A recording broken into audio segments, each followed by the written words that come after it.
তো বাংলায় আইনের শাসন যেভাবে প্রতিষ্ঠিত হচ্ছে, আগামী দিনে দুবরাজপুর এলাকাতেও আইনের শাসন প্রতিষ্ঠিত হবে। রাজ্যে যেমন আইনের শাসন প্রতিষ্ঠা হচ্ছে, দুবরাজপুরেরও তাই।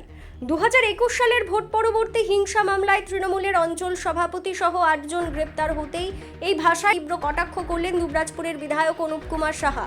তিনি স্পষ্ট জানান, আইন নিজের পথেই চলছে এবং এলাকায় শান্তি ও ন্যায় বিচার প্রতিষ্ঠা পাচ্ছে। দেখুন, 2021 সালে নির্বাচনের পরেই যেভাবে হিংসা, লুটপাট, অত্যাচার যেভাবে সংগঠিত হয়েছে, বিগত দিনে সরকার কোনো রকম পদক্ষেপ গ্রহণ করেনি। উল্টে যারা এই ঘটনা ঘটিয়েছে তাদেরকে আশ্রয় দেওয়া হয়েছে। সরকার পরিবর্তন হওয়ার পরে যাদের উপরে অত্যাচার হয়েছে তারা ভোট পরবর্তী হিংসার কেস লঞ্চ করেন। তার পরবর্তী সময়ে কেসের মাধ্যমে যেভাবে আইনের রাস্তায় সিদ্ধান্ত হয়, সে আইনের মাফিক এই ধরনের গ্রেপ্তার বা সিদ্ধান্ত আমরা মনে করি। তাই যারাই গ্রেপ্তার হয়েছেন, যাদের উপরে অত্যাচার হয়েছে, ন্যায়ের শাসন প্রতিষ্ঠিত হচ্ছে। কারণ যশপুর এলাকাতে আইনের শাসন ছিল না। সেখানে বিরোধী দলের কোনো কর্মী বা কোনো ধরনের কর্মসূচি করার স্বাধীনতাই ছিল না।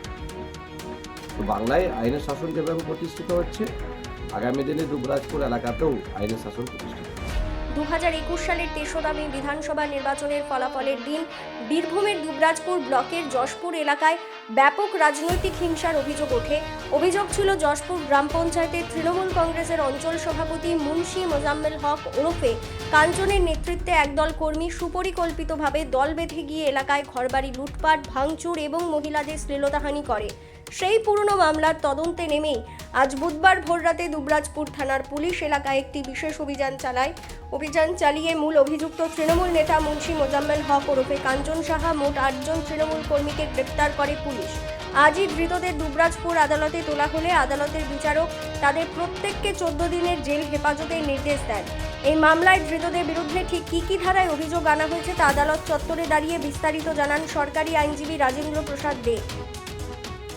কান্তর নিবাসী সুরেশ বাউরি দুবরাজপুর থানায় একটা অভিযোগ দায়ের করেছিল 7/2026 তারিখে, যে 2021 সালের যে বিধানসভা ভোট ছিল, সেই ভোটের যে রেজাল্টের পরের দিন তার বাড়িতে কাঞ্চন সহ আরও বেশ কিছু দুষ্কৃতীরা তার বাড়িতে আক্রমণ করে এবং সেই আক্রমণ করে মহিলাদের শ্লীলতাহানি করে এবং ওই সুরেশ বাউরিকে প্রাণে মেরে ফেলার চেষ্টা করেন এবং বিভিন্ন বাড়ির আনুষঙ্গিক জিনিসপত্র লুটপাট চালান।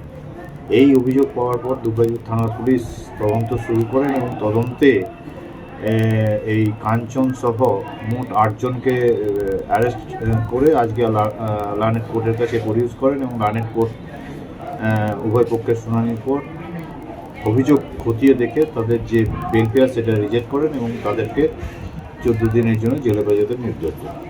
এই হেভিওয়েট গ্রেপ্তারিকে কেন্দ্র করে বর্তমানে দুবরাজপুরের রাজনৈতিক মহলে ব্যাপক চাঞ্চল্য ছড়িয়েছে। কেন করলো এটা? তৃণমূল করার অপরাধে। কি করেছিলেন 21 সালে? কিচ্ছু না। মানে ভোট পরবর্তী হিংসা মামলায় আপনাকে জড়ানো হয়েছে, তাহলে কি এটা কি সত্যি? ওটাটাই মিথ্যা। বীরভূমের দুবরাজপুর থেকে লালটু মুখার্জির প্রতিবেদন, বীরভূম আর বাংলা।